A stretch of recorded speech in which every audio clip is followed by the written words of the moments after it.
bem.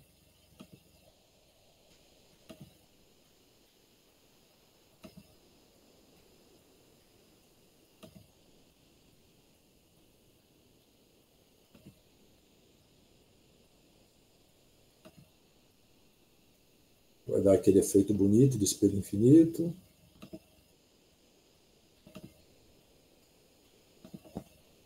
Imagino que todos agora estejam vendo a minha apresentação, correto? Eu não vejo mais vocês. Tá vendo, tá aparecendo. Tá ótimo, muito bem. Então, seguindo o nosso cronograma lá, pessoal, a gente vai começar do começo, como dizem lá na minha terra. A gente vai falar de uma variável fisiológica, que é amplamente utilizada para avaliar os atletas de endurance, e que, pelas respostas que a gente teve lá no questionário, todo mundo conhece, que é o tal do consumo máximo de oxigênio, ou, para os íntimos, o VO2 máximo. O VO2 máximo, pessoal, ele tem mais ou menos, acho que um pouquinho mais de 100 anos de investigação. Então, foi talvez uma das primeiras variáveis fisiológicas a ser descoberta e estudada. Então, 100 anos de pesquisa, com pessoas muito competentes atuando nessa área, grandes titãs da fisiologia do exercício atuaram nessa área. A gente pode citar alguns aqui, como Saltin, Wasserman, e tantos outros. Então, é uma área que atraiu muita gente competente, que tornaria quase impossível, em apenas uma aula, a gente falar tudo que existe sobre o VO2 máximo. Mas eu vou tentar abordar os principais tópicos e, sempre que possível, destacando para a questão prática. O VO2 máximo está dentro de um cenário que a gente gosta de chamar de aptidão aeróbica. Se a gente pegar a explicação, a compreensão desse termo aptidão aeróbica, a gente vai procurar no dicionário comum.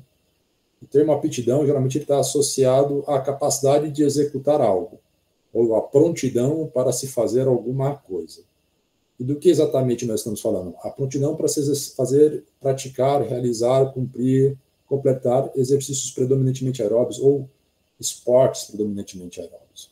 Então, a gente tem aqui uma gama muito grande de modalidades esportivas, né? Se a gente pegar a corrida, por exemplo, a gente vai ter desde os 800 metros para frente, tudo é predominantemente aeróbio. Ou seja, embora tudo seja corrida, são modalidades, são distâncias que possuem características próprias. Por isso que o conceito de aptidão aeróbica é tão importante assim. Tradicionalmente, nos cursos de fisiologia do exercício, das faculdades de educação física e esporte, geralmente foca muito no VO2 máximo e nos limiares, mas sem dar uma compreensão para os alunos do que é a aptidão aeróbica e qual a importância de cada um deles.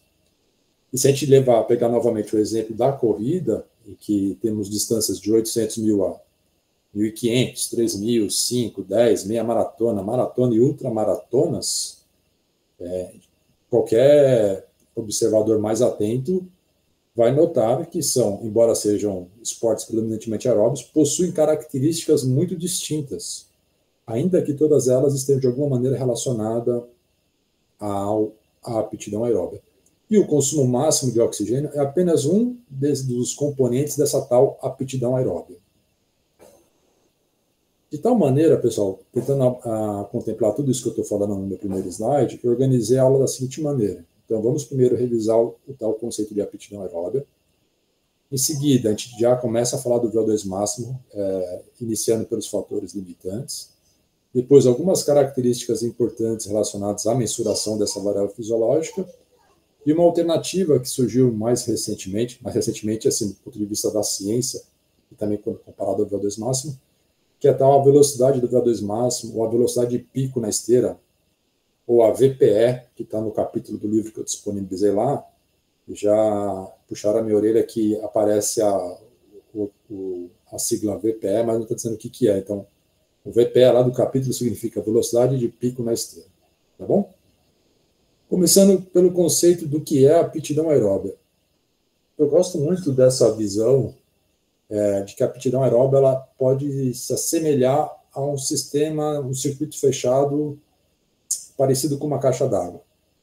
Essa ideia, pela primeira vez que eu vi, foi apresentada pela minha ex-orientadora do Adriano, também a professora Maria Augusta Kiss. E depois a gente ampliou essa ideia um pouco mais. Mas o que a professora falava naquele momento é o seguinte, ó, se a gente observar a aptidão aeróbia, ela deve ter alguns componentes que se assemelham ao sistema fechado de uma caixa d'água de um reservatório. Teria uma capacidade total desse sistema, aí a capacidade, entendam como a quantidade máxima de energia que esse sistema é capaz de comportar. Aqui nessa figura aqui, ó, seria essa parte cinza clara aqui, ó, tá bom? Que a partir daqui a energia seria complementada por uma outra via energética, que é o metabolismo anaeróbio. Então, esse sistema tem uma capacidade máxima, que seria o volume total em litros, destacado aqui pelo cinza claro. Tá bom?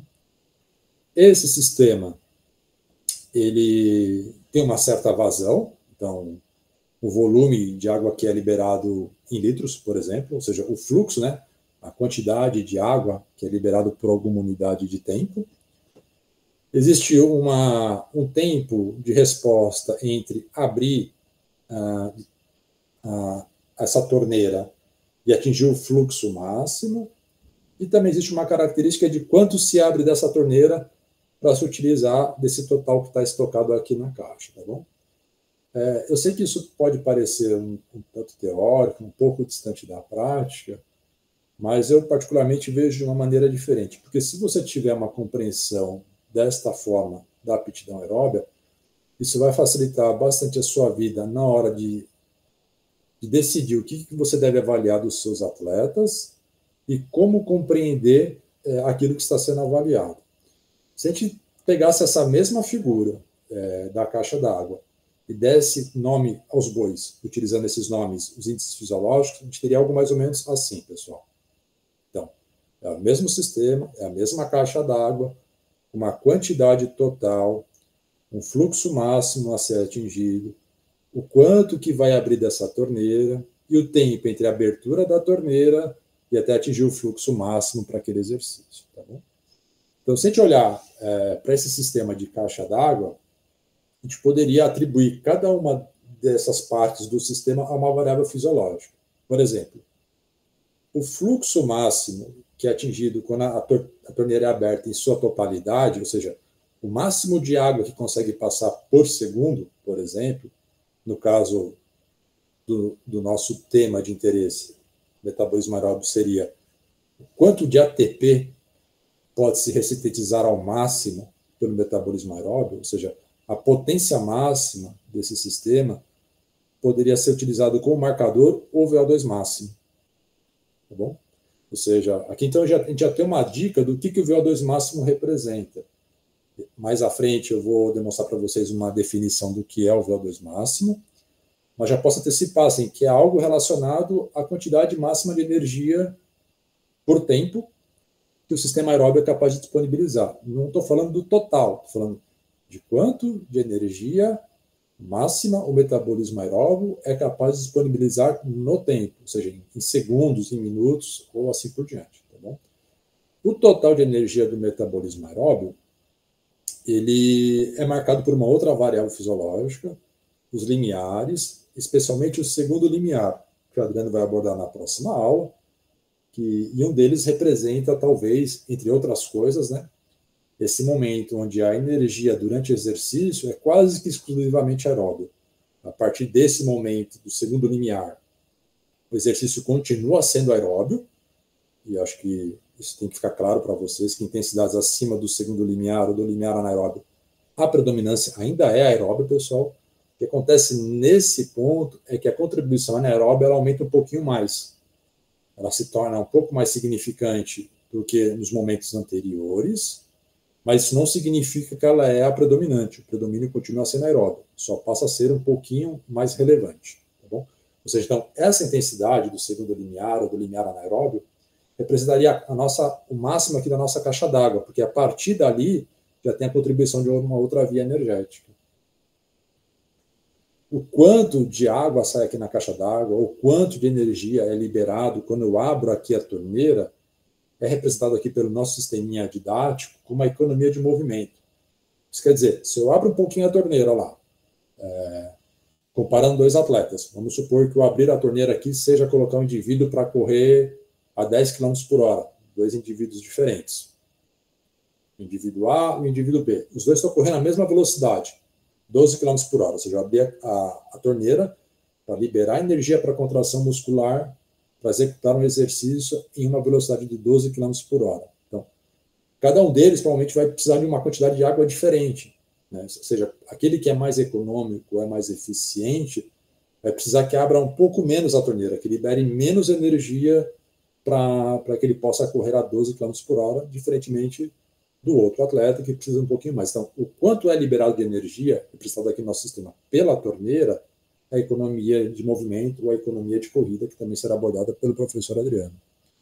E, por último, para encerrar aqui a nossa compreensão da aptidão aeróbia, o que significa ela, isso não faz parte pelo menos no primeiro momento do nosso curso, mas é uma outra variável chamada cinética ou do consumo de oxigênio. Toda vez que a gente vê a palavra cinética, pessoal, está se tratando da análise de alguma variável no tempo, seja ela qual for. Aparece a palavra cinética, é relação, é uma compreensão, é uma análise da variável no tempo. Então, a cinética on do consumo de oxigênio daria a ideia de quanto tempo demorou entre eu abrir a torneira e a água atingir o fluxo máximo para aquela abertura. Então, repetindo. O quanto que eu abro da torneira, quanto tempo demorou entre a abertura da torneira e que se atinja o fluxo máximo para aquela abertura da torneira. Do ponto de vista da fisiologia do exercício. Se eu ponho lá um indivíduo para correr a 12 km por hora novamente, e por 10 minutos, aí eu observo lá no finalzinho do 10º minuto, quanto ele estava consumindo de oxigênio para aqueles 10 minutos. Aí tem lá o valor, vamos supor, de 30 litros por minuto. O estudo da cinética vai dizer para a gente o quanto tempo demorou para atingir esses 30 mililitros quilogramas por minuto. Tá bom? Então, dá uma ideia do tempo. E provavelmente, para modalidades mais curtas, a cinética talvez seja relevante. Tudo bem? Então, aqui é apenas um panorama geral do que significa essa tal aptidão aeróbia.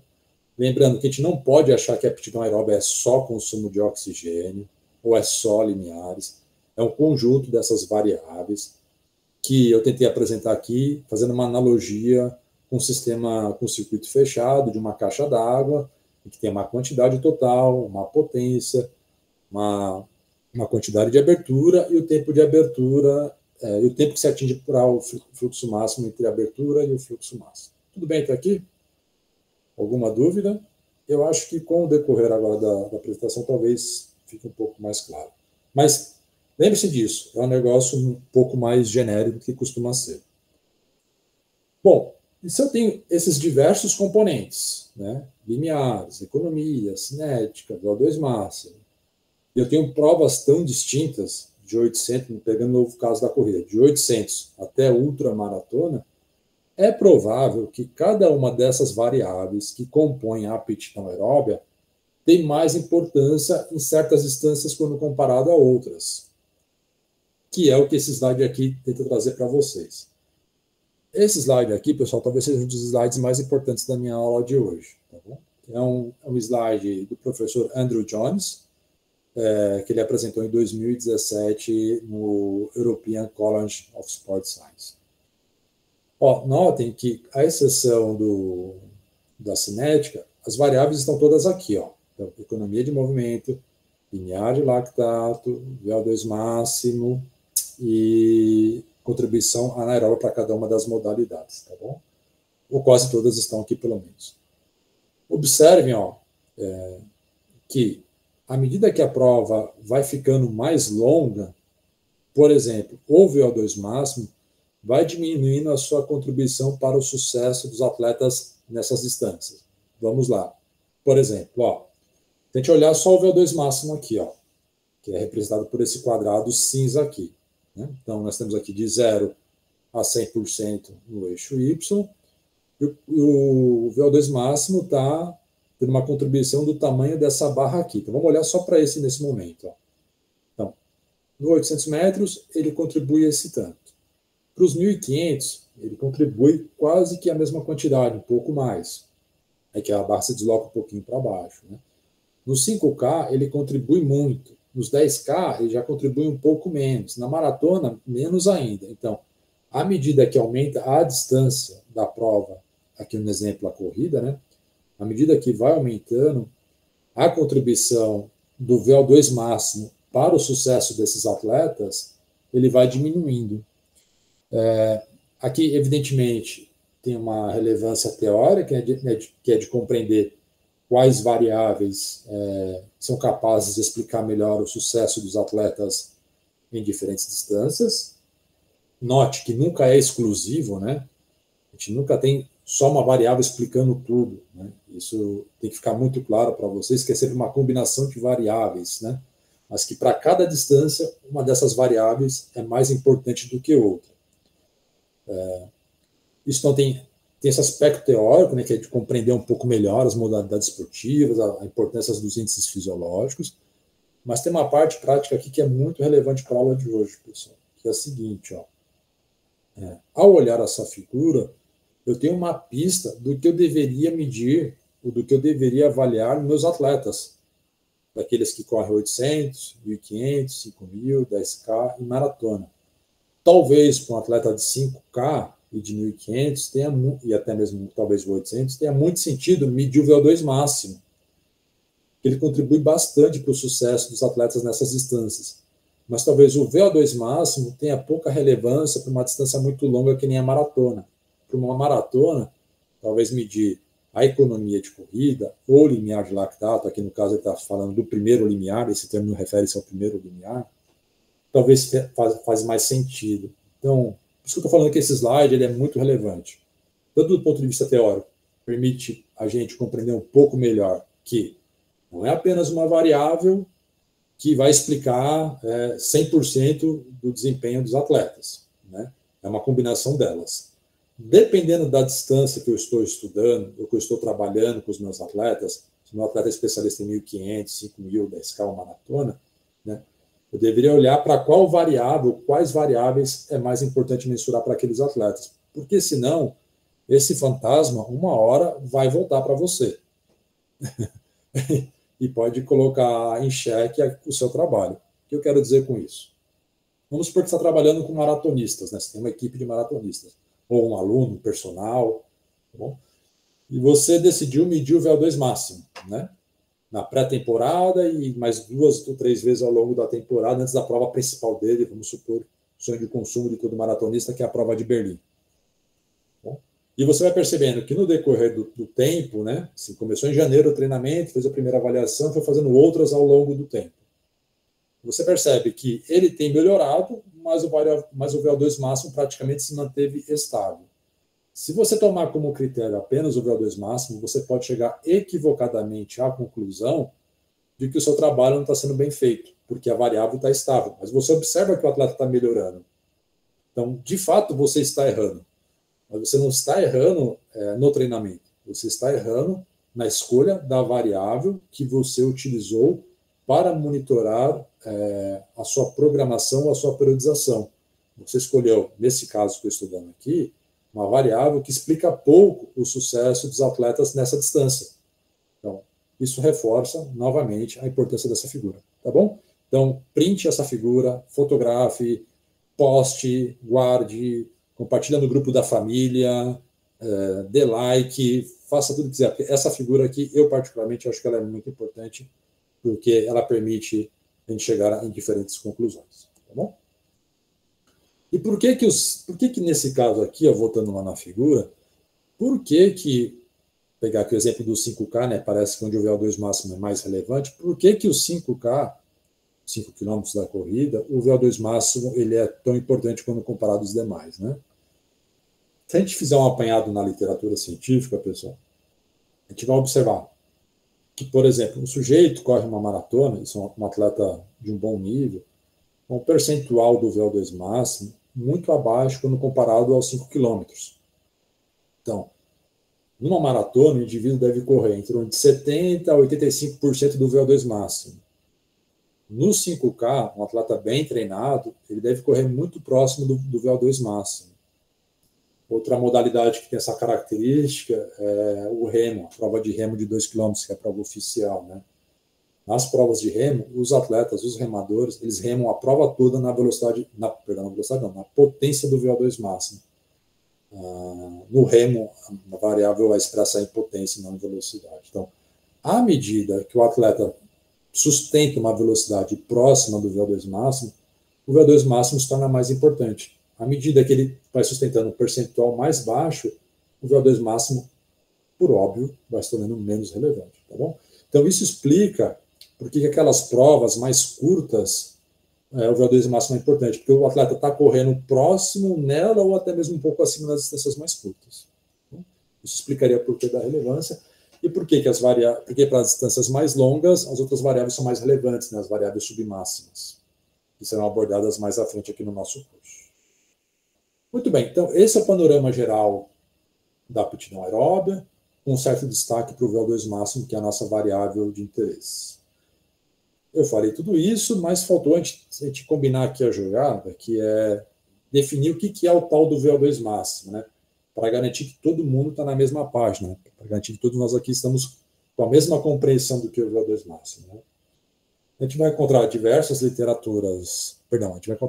definições na literatura científica, mas, de uma forma geral, elas transmitem a mesma mensagem que está sendo projetada para vocês no paper do Basset e do Rowley de 2000 do Medicine Science, um artigo de revisão, onde eles propõem o critério para detecção do VO2 máximo.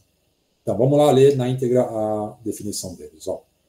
O VO2 máximo ele pode ser definido como a maior taxa pela qual o oxigênio pode ser captado e utilizado pelo corpo durante o exercício. Então, a maior taxa, então, a palavra taxa está dizendo que é o quanto de energia está sendo liberada por unidade de tempo, por segundos, por minuto, por hora, não importa.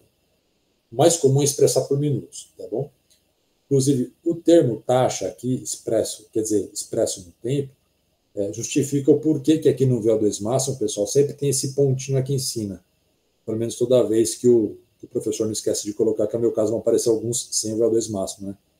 Agora, a partir dessa explicação, todo mundo vai ficar policiando se eu coloquei o pontinho em cima do V. Esse pontinho aqui em cima do V significa que a variável está sendo expressa no tempo. Então, sempre lá, se você observar, vai ter um número e a unidade de medida. Você vai sempre observar lá que na unidade de medida, quando fala de VO2 máximo, vai aparecer, na maioria das vezes, minuto. Então, litros por minuto, mililitros, quilograma por minuto, tá bom? Então, sempre vai ser expresso no tempo. Então, esse é o primeiro ponto, tem que ficar claro para vocês. Expresso no tempo. E é a maior quantidade de energia que pode ser transferida por unidade de tempo.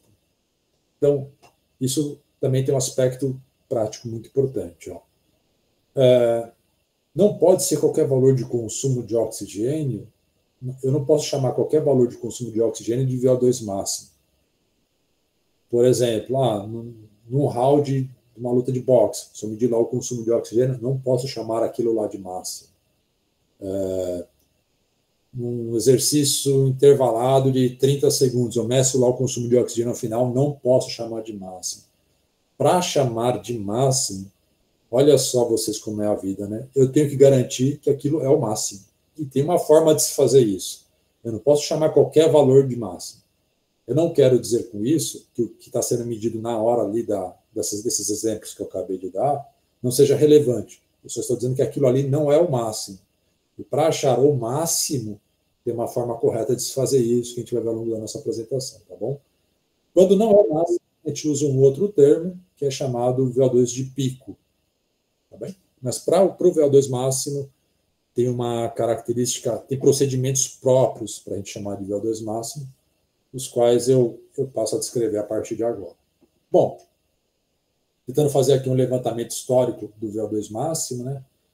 Muito provavelmente, o primeiro indivíduo a descrever o tal do VO2 máximo foi esse senhor aqui, que tem a figura dele projetada para vocês, o Archibald William Hill. Ele foi um pesquisador inglês, muito importante na nossa área. Ele, inclusive, ganhou o Prêmio Nobel de Fisiologia, não lembro se na época era de Fisiologia ou Medicina.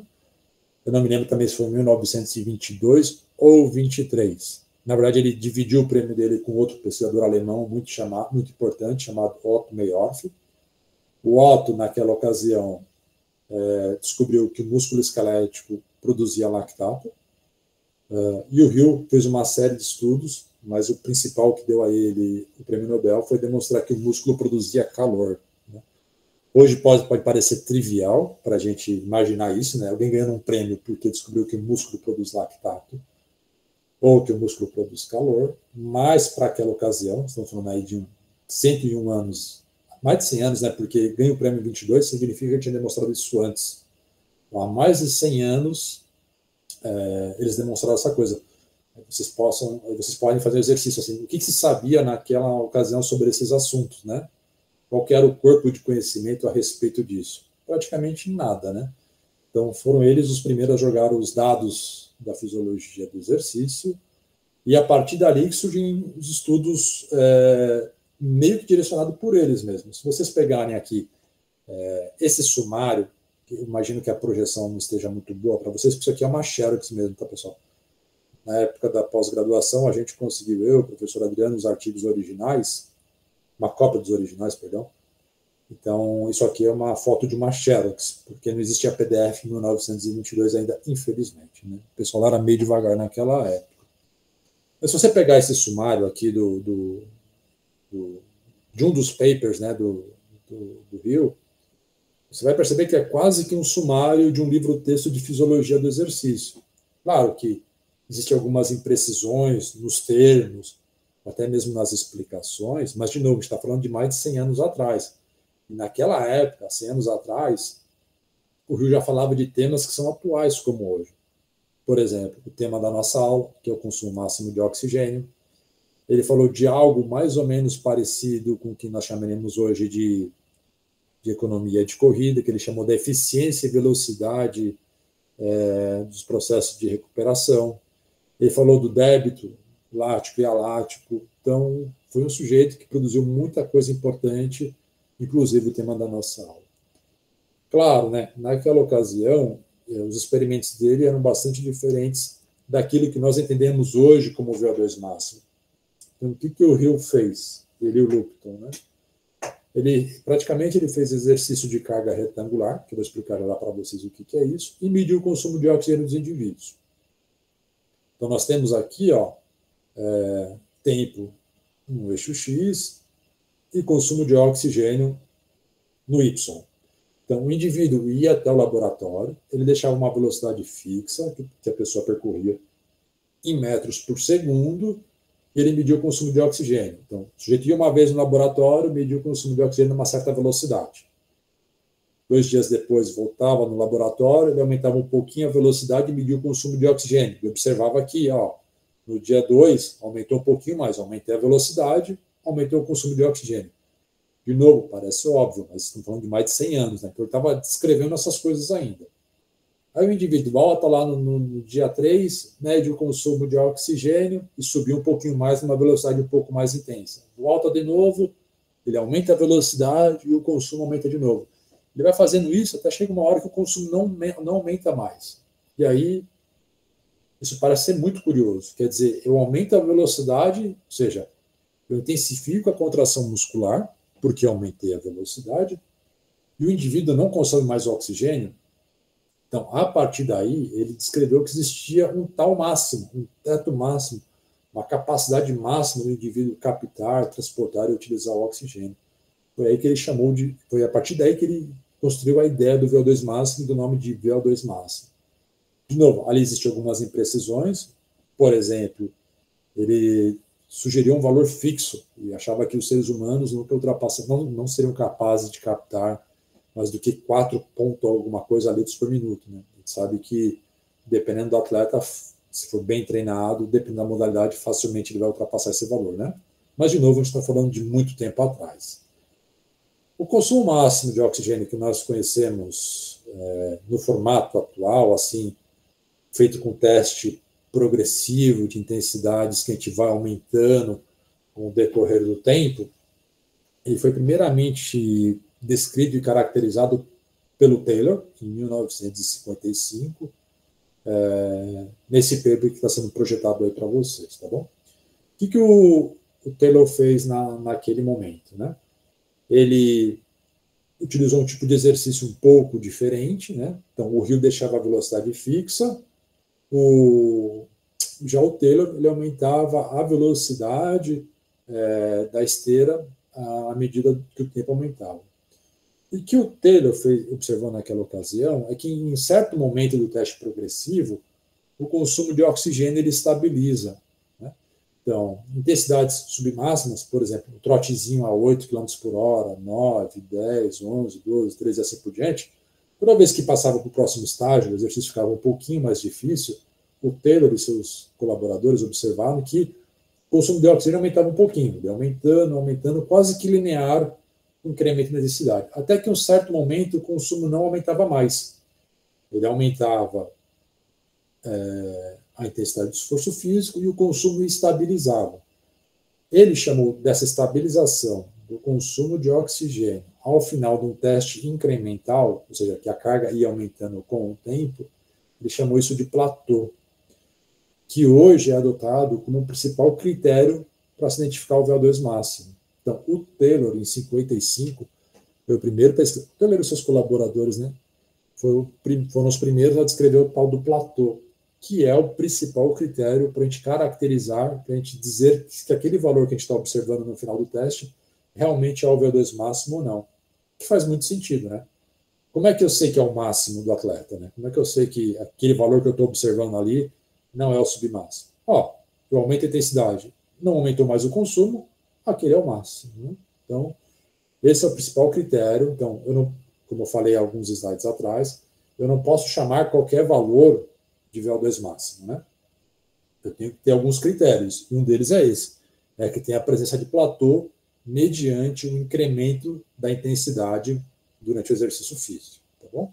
Então, se tem platô, aumentou a intensidade do esforço físico, é exercício máximo, aumentou e o consumo estabilizou, está caracterizado, então, aí o platô, e esse valor que foi observado no finalzinho a gente pode chamar de VO2 máximo. Bom, então, o Hill descobriu em 55, o Taylor caracterizou como medir, como identificar o VO2 máximo, e a partir daí surgem os primeiros estudos, né, tentando associar esse tal VO2 máximo com desempenho esportivo.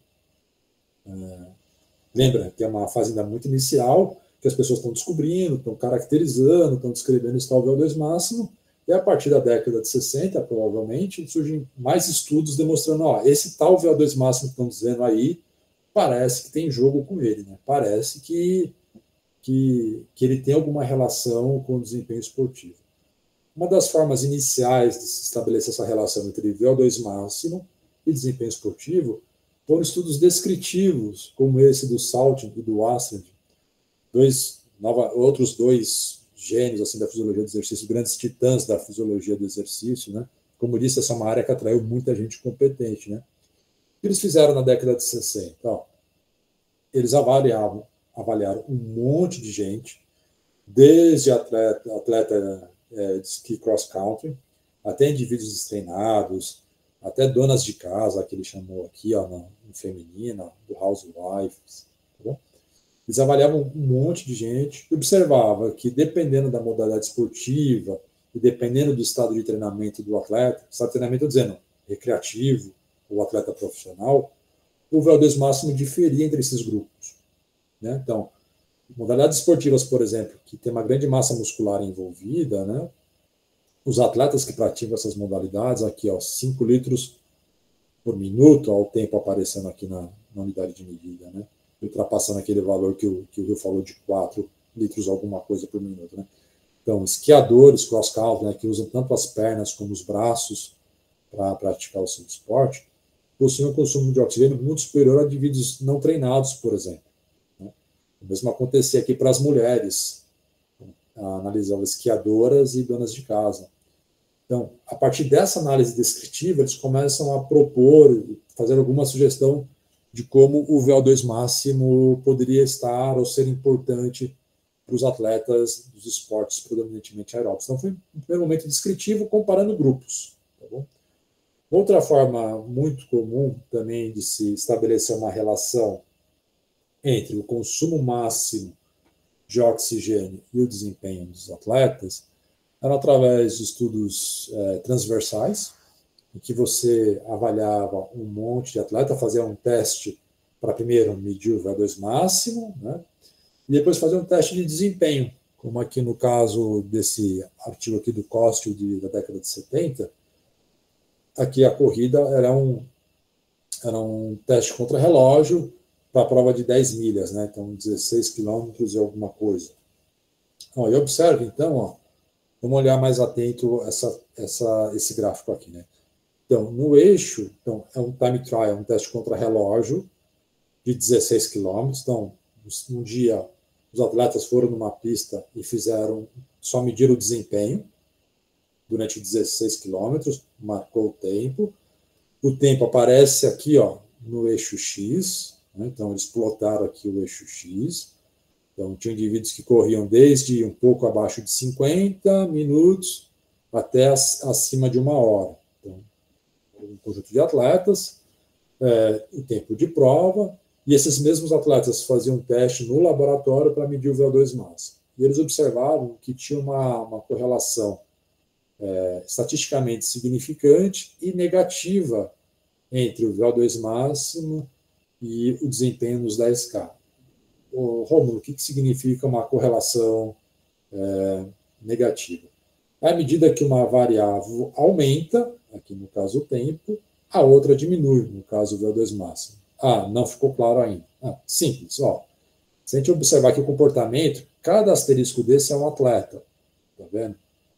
A gente pode observar aqui, atleta, se a gente projetar aqui para o Y, se a gente fizer um tracinho aqui para o Y, um atleta que tinha um VO2 máximo acima de 80 mililitros por quilograma por minuto. É quase o VO2 máximo que o professor Adriano possui hoje. Então, esse atleta que tinha um VO2 máximo acima de 80, quando a gente projeta aqui, provavelmente foi o melhor atleta, quando a gente projeta aqui para o X, ele fez as 10 milhas para baixo de 50 minutos. Aí, se a gente olhar lá um pangaré, né, que nem o professor Rômulo, que fez as 10 milhas para cima de 1 hora, né, que é esse indivíduo aqui, né, se a gente projetar para o X, ele está fazendo acima de 1 hora. A gente vai olhar lá para o Y e ver qual é o VO2 máximo dele, estaria aqui no caso de 55 mililitros, muito abaixo do professor Adriano. Então essa figura está demonstrando que quanto menor o VO2 máximo, mais pangaré o atleta é. Essa era uma maneira muito comum de se propor ou de se sugerir que o VO2 máximo é importante para as modalidades predominantemente aeróbias, tá bom?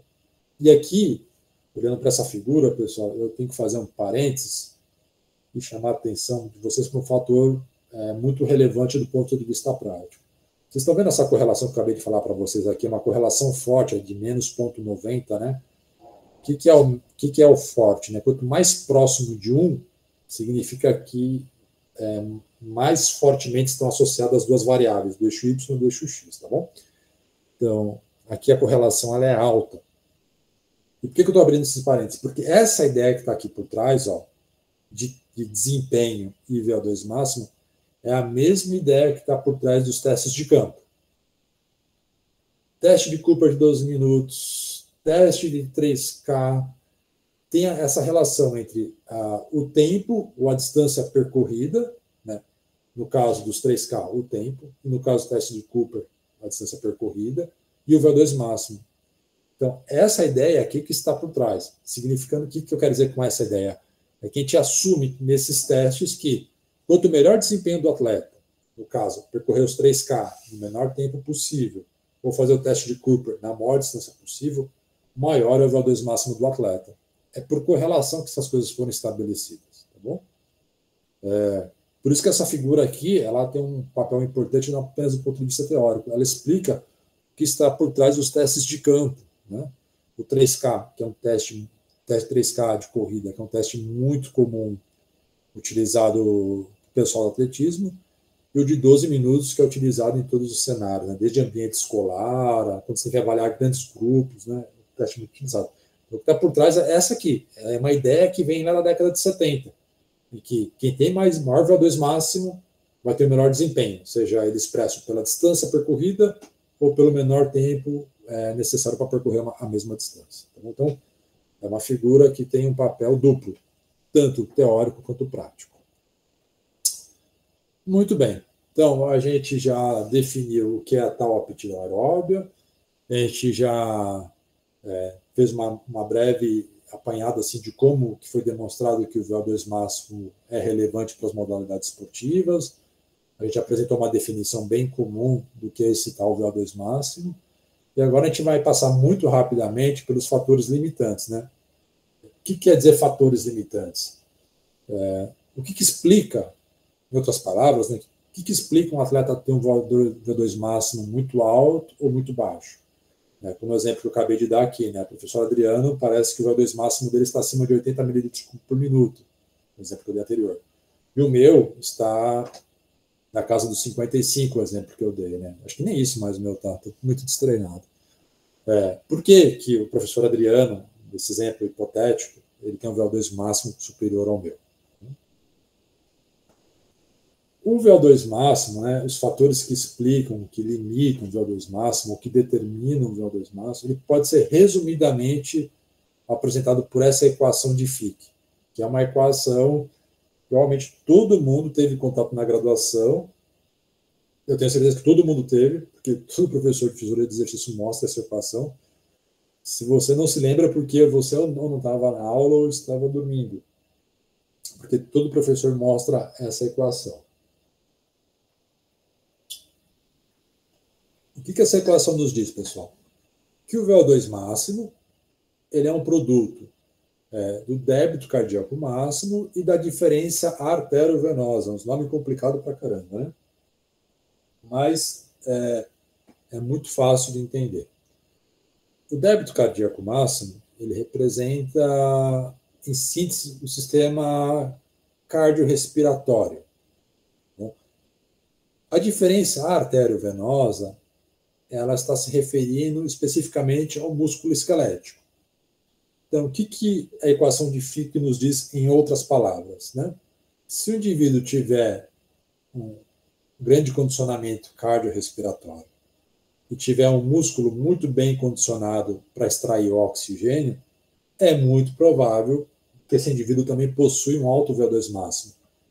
No caso aqui do professor Adriano, ele deve ter um débito cardíaco máximo muito maior que eu, ou seja, o sistema cardiorrespiratório muito mais bem condicionado que o meu, e também muito mais mitocôndria, uma vascularização muito maior na musculatura dos membros inferiores, tá bom? É uma equação que, no primeiro momento, tenta nos trazer uma informação teórica, mas também tem um papel prático aqui, pessoal.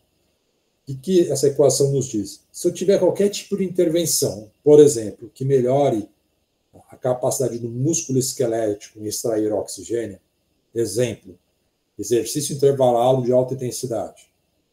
Não que o HIIT só faça isso, mas o HIIT, por ser feito em alta intensidade, ele parece ser uma boa ferramenta para causar adaptações no músculo esquelético relacionadas ao VO2 máximo. São adaptações do músculo esquelético que, de uma forma geral, está sendo representada aqui pela diferença arteriovenosa. Se eu fizer mais treinos de longão, ficar muito tempo me exercitando, ou seja, com o coração durante muito tempo, injetando uma grande quantidade de sangue, é provável que esse treino de rodagem, o treino longão, ele seja capaz de aumentar aqui o débito cardíaco máximo, tá bom? De novo, não que esse tipo de exercício promova adaptações apenas na circulação central ou no coração, né? Mas é um tipo de treinamento que tipicamente altera, né? Aumenta lá a cavidade do ventrículo esquerdo, enfim, a gente não vai entrar nesses detalhes, mas é o tipo de treino que causa esse tipo de adaptação. Então, se eu fizer intervalado de alta intensidade, deve melhorar o músculo esquelético. Se eu fizer treino de rodagem, intervalado contínuo intensivo, extensivo, deve aumentar o débito cardíaco máximo. Ambos, né? De alguma forma, no final do dia, quando você for medir o VO2 máximo, deve aumentar o VO2 máximo. Então, essa é a ideia que está por trás, que pode ser melhor visualizado nessa figura aqui, pessoal. Essa figura, a gente poderia ter um curso só sobre ela, porque ela chama atenção para diversos pontos fisiológicos detalhados desses que eu falei, né? Então, separei em dois grandes grupos. Circulação central, estou me referindo ao sistema cardiorrespiratório, e músculo esquelético, né? A gente poderia ter uma aula para cada um desses temas aqui. A gente poderia ter um outro curso só para falar dessa figura, mas o objetivo central do nosso curso não é esse, né? É abordar mais temas relacionados à avaliação e não à fisiologia ou mecanismos fisiológicos que expliquem o VO2 máximo, tá bom? Mas reparem que temos aqui, ó, na circulação central, a gente tem diversos outros subitens que explicariam o aumento do VO2 máximo. Adaptações periféricas no músculo, teremos outros subitens. Respiração, também um monte de outros itens, tá bom? O que podem ser sintetizados nessa outra figura aqui, ó.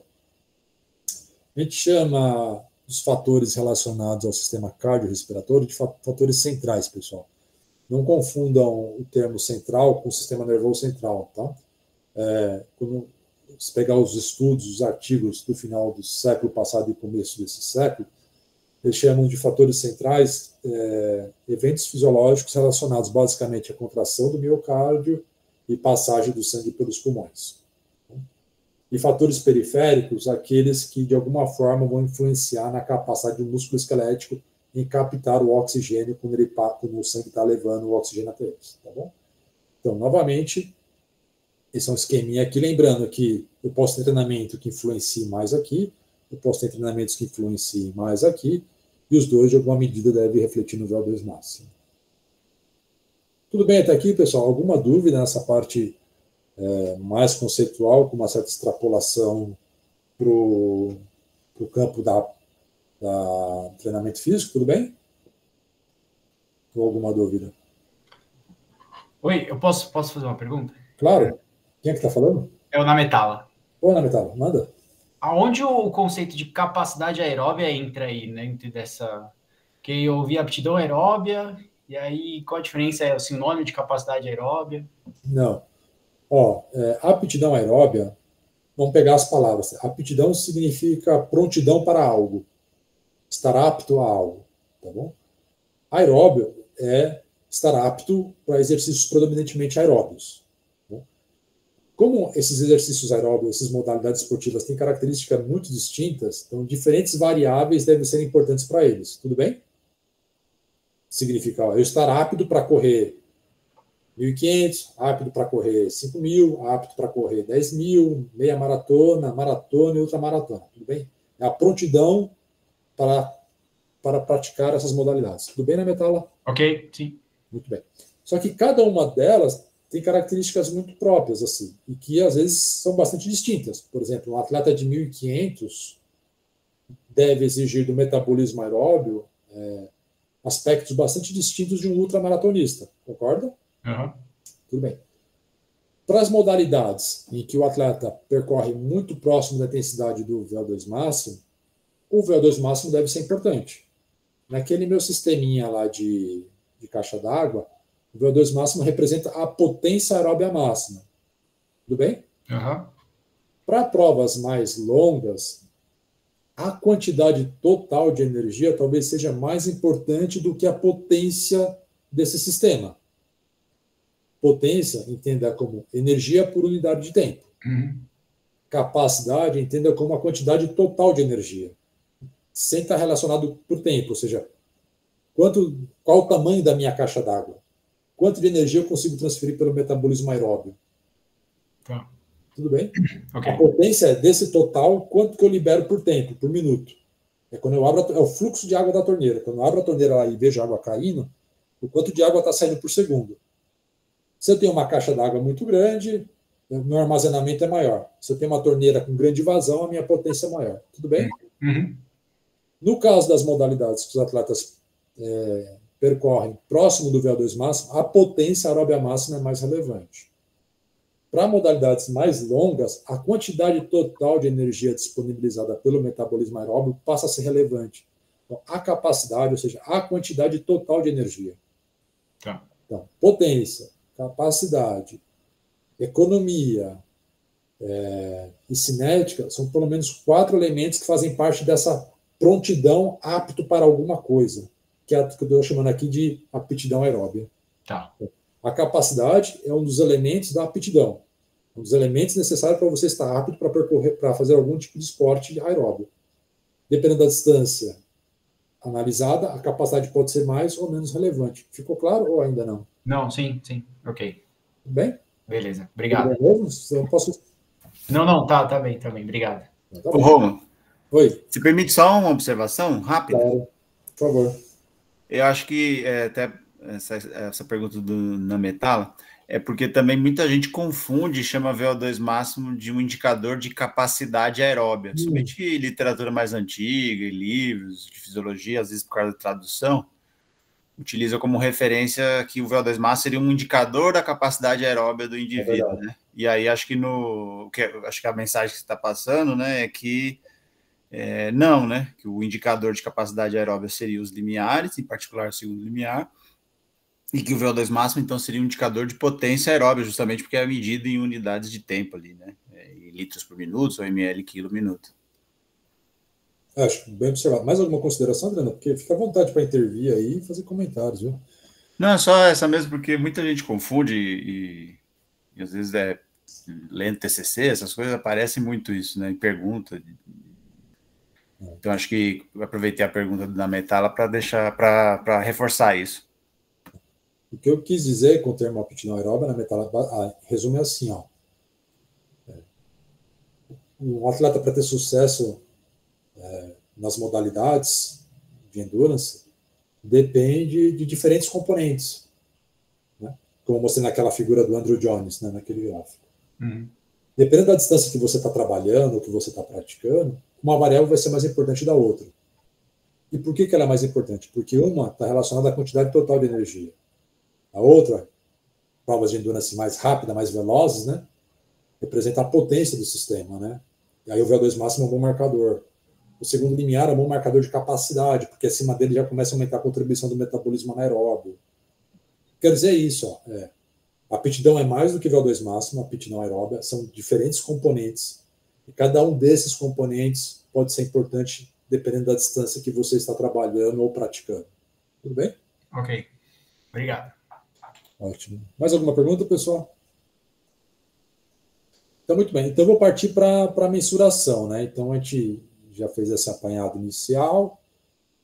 Como é que se mede esse tal do VO2 máximo? Em algum momento aqui, pessoal, eu vou passar um videozinho para vocês Esse é o próximo slide.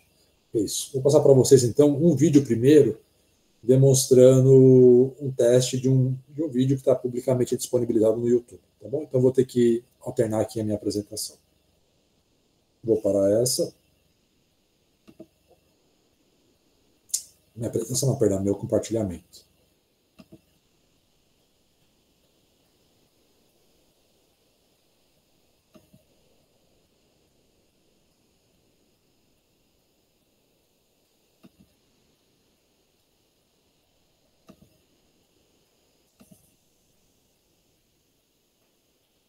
Vocês estão vendo o vídeo do YouTube? Sim. Só não está em tela cheia ainda. Foi? Agora sim, agora está em tela cheia. Então tá, pessoal. Aqui, ó, é um teste típico de VO2 máximo. Antes de rodar o vídeo, eu gostaria que vocês observassem o seguinte, ó. Então, o atleta está usando uma máscara de silicone que veda todo o rosto, não deixa o ar escapar, não deveria, pelo menos. Depois da máscara, existe uma válvula que está aqui, é uma válvula unidirecional, né? Que permite com que o ar percorra sempre no mesmo sentido, né? Então, toda vez que ele expira, o ar vem para cá, para essa mangueira aqui.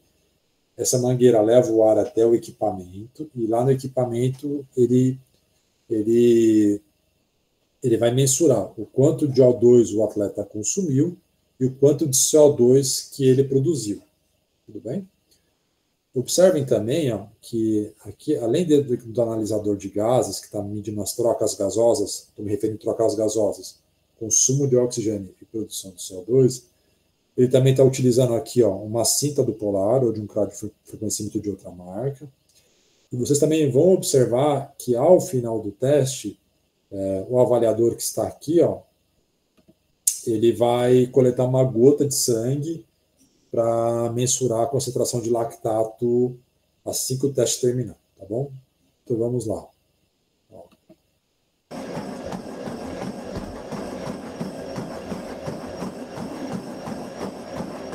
que o atleta é levado até a exaustão. Quem define a exaustão, o ponto de parada do teste, é o atleta. Ele que tem que indicar e não consegue mais. Nesse momento, o avaliador tenta fazer algum tipo de encorajamento para garantir que, de fato, ele se esforçou até o máximo. Porque senão, a chance de você falhar no seu teste é muito grande, porque nós precisamos aqui saber qual é o máximo desse atleta, não é o valor submáximo.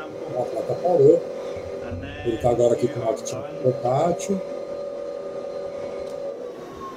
e ele vai dosar a concentração do lactato em seguida, além da mensuração novamente da frequência cardíaca e da salva nervosa pelo analisador.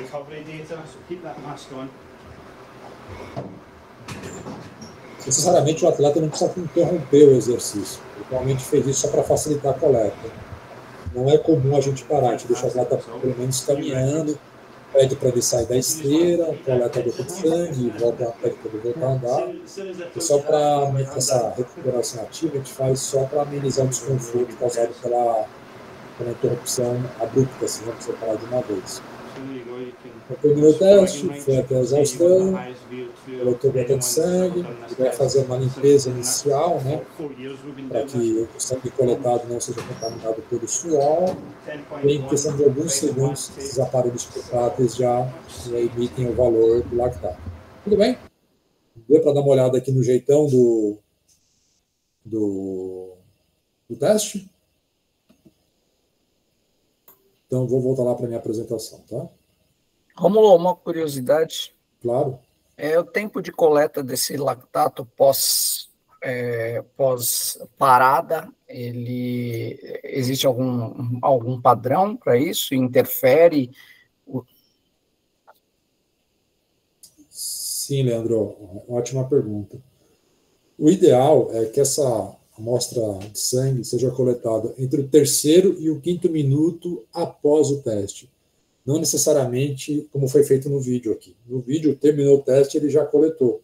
Exato. Que é que a gente não sabe qual proposta ele estava fazendo várias coletas na recuperação e tal. Mas o ideal é que a gente colete no 3º ou no 5º minuto. Por quê? A gente vai ver mais à frente que o lactato de pico coletado no teste, ele é um critério que pode ser utilizado para saber se o indivíduo atingiu o VO2 máximo ou não. Mas eu tenho que saber a concentração de pico do lactato. O lactato, ele é produzido principalmente pelo músculo esquelético exercitado e ele tem uma cinética muito lenta. Então, entre ele ser produzido, removido para a corrente sanguínea, isso demora muito mais tempo do que, por exemplo, a cinética do consumo de oxigênio. Então, tem estudos demonstrando que exercícios com essa característica, o pico ele é atingido só no 3º ou 5º minuto. Se você medir em 1 minuto, provavelmente o valor está mais no minuto de recuperação, tá? Se você medir no 1º minuto de recuperação, é provável que ele esteja mais baixo do que no 3º ou no 5º minuto. Tá bom? Então, parece que é algo em torno de 3 a 5 minutos. Perfeito, obrigado. Vou voltar a compartilhar. Tudo bem? Então dá para dar uma olhadinha aí no jeitão do teste, certo?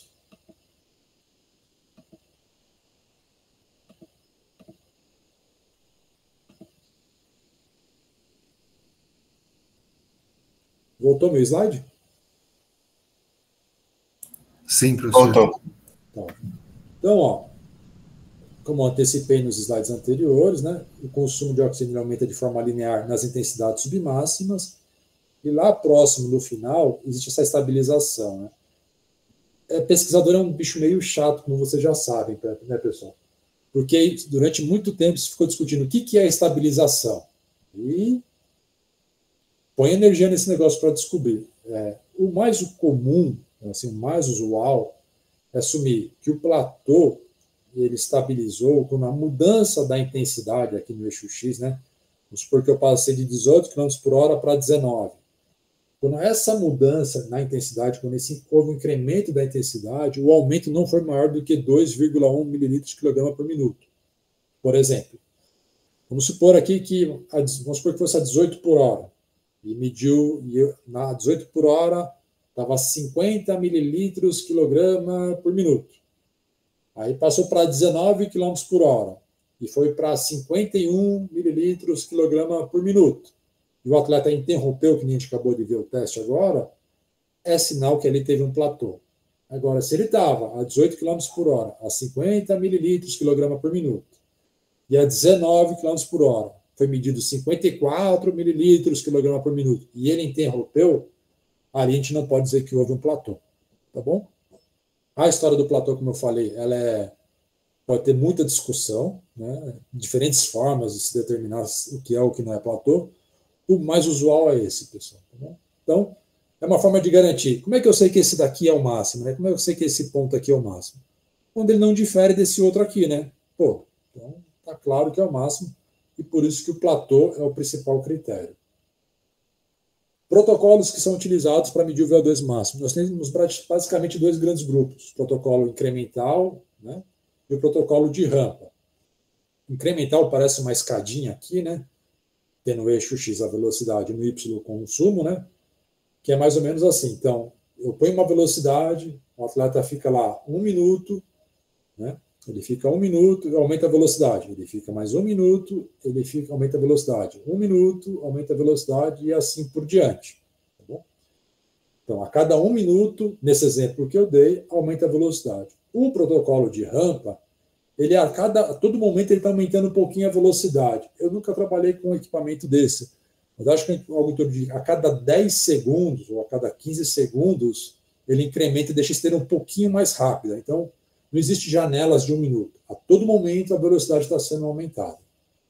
E aí a pergunta óbvia que fica é a seguinte, né? Ó, se eu adotar um protocolo incremental, ou se eu adotar um protocolo de rampa, ou se eu adotar um protocolo incremental que tem estágio com duração de 1 minuto, de 3, 5, vai dar diferença no VO2 máximo? Temos aqui um exemplo de um estudo que não é tão recente assim, que analisou justamente isso, ó, comparando protocolos de rampa e aí protocolo incremental de 1, 2 e 3 minutos. Tá bom?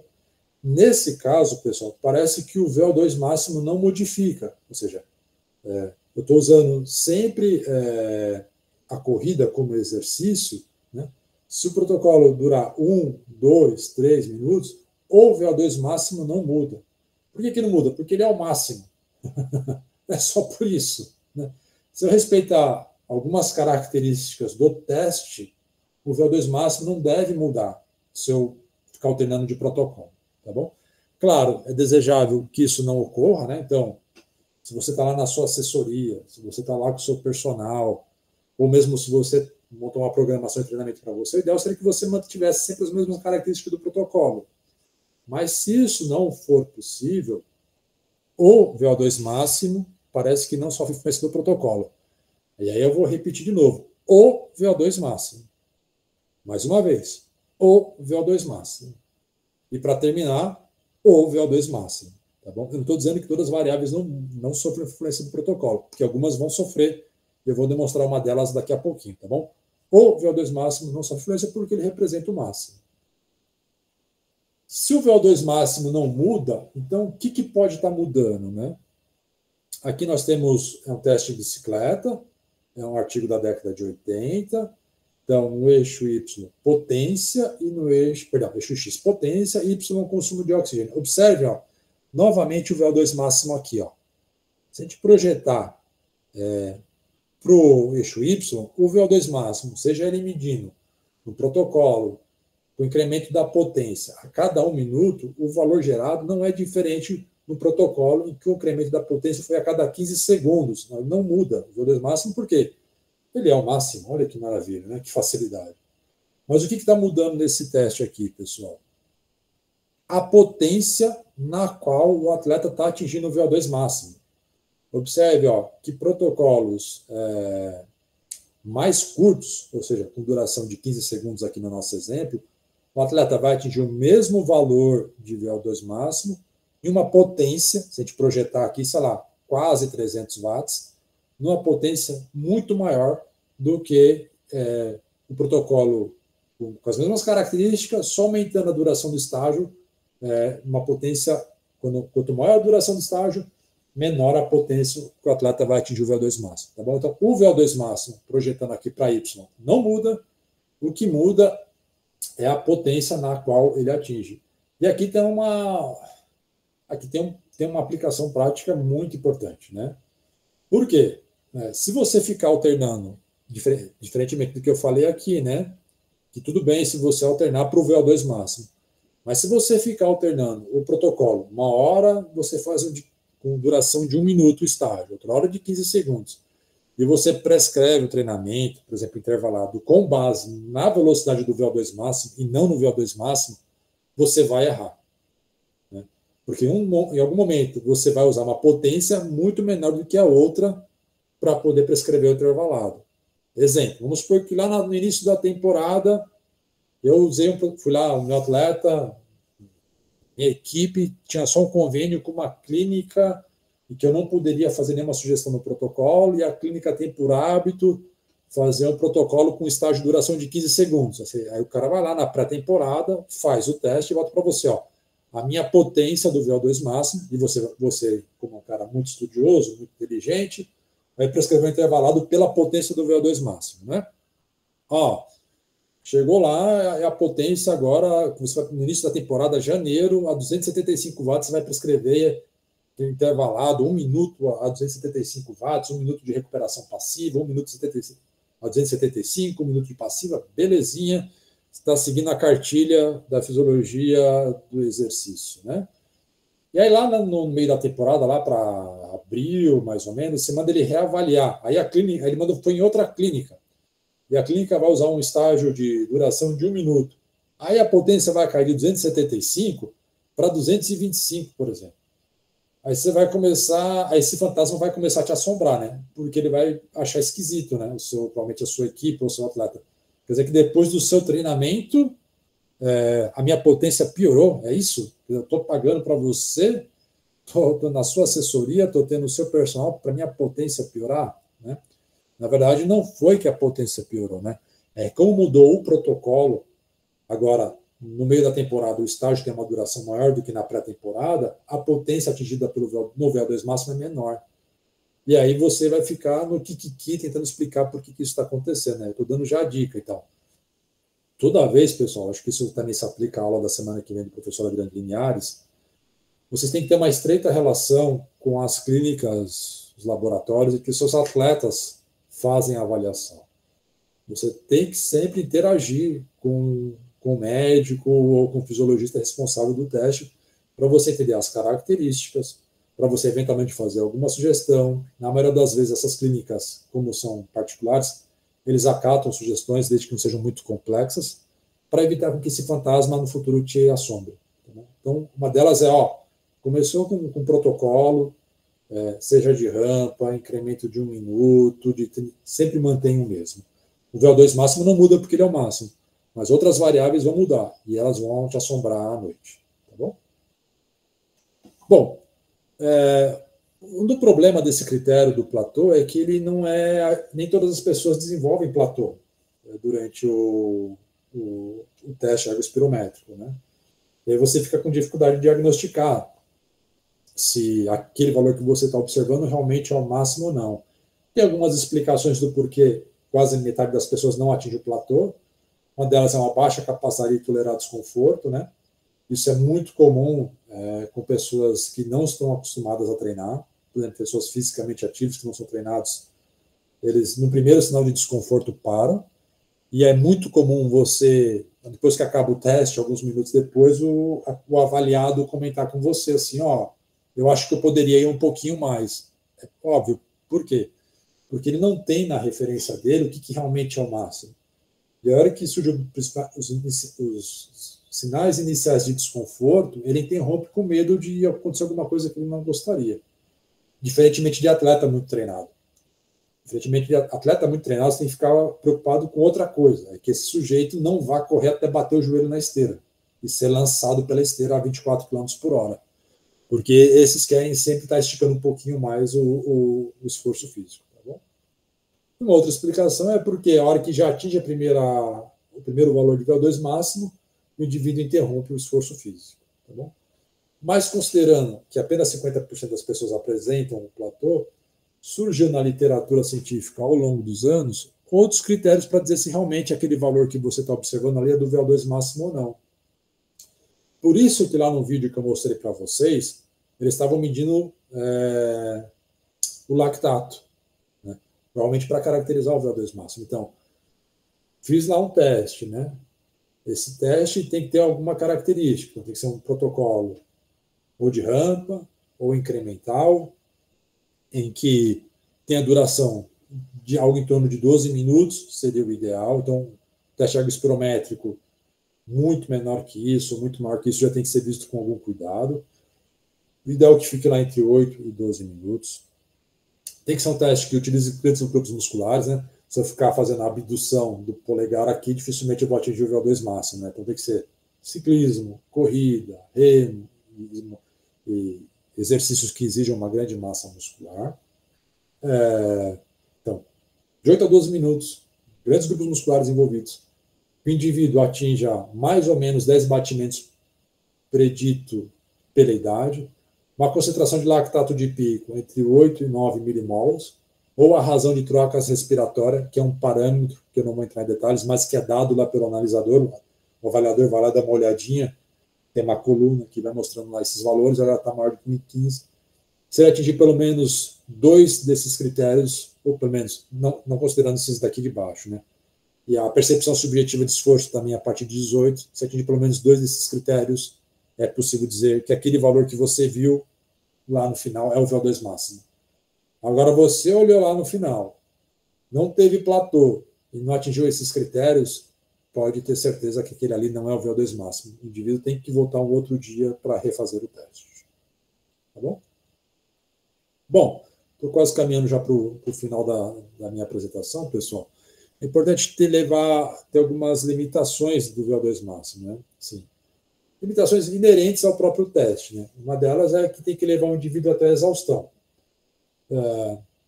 Para atletas, pessoas treinadas, saudáveis, isso não é um problema, mas quem trabalha com populações de necessidades especiais, como cardiopatas ou pessoas portadoras de DPLC, não é interessante você levar a exaustão, né? Então, essa é uma limitação. Então, não é capaz de atender todos os grupos. Uma outra característica muito importante do VO2 máximo é que ele é pouco sensível a pequenas variações no desempenho, que podem ser pequenas do ponto de vista da grandeza física, mas que pode significar um recorde de muitos anos, né? Por exemplo, só para exemplificar, talvez um atleta muito bem treinado, profissional, que está correndo lá os 10K na casa dos 30 minutos, treina, daí ele começa a fazer os 10K para 29 e 30 segundos, que é um ganho espetacular, mas é provável que o VO2 máximo não mude assim como mudou o desempenho em 30 segundos. Então, ele é pouco sensível a variações do desempenho. E outra característica importante do VO2 máximo é que ele não é um bom preditor de performance em grupos muito homogêneos, em termos de desempenho. Eu quero dizer o seguinte: a gente pegar um grupo de pessoas não muito treinadas, como, por exemplo, nossa sala aqui do nosso curso, tá bom?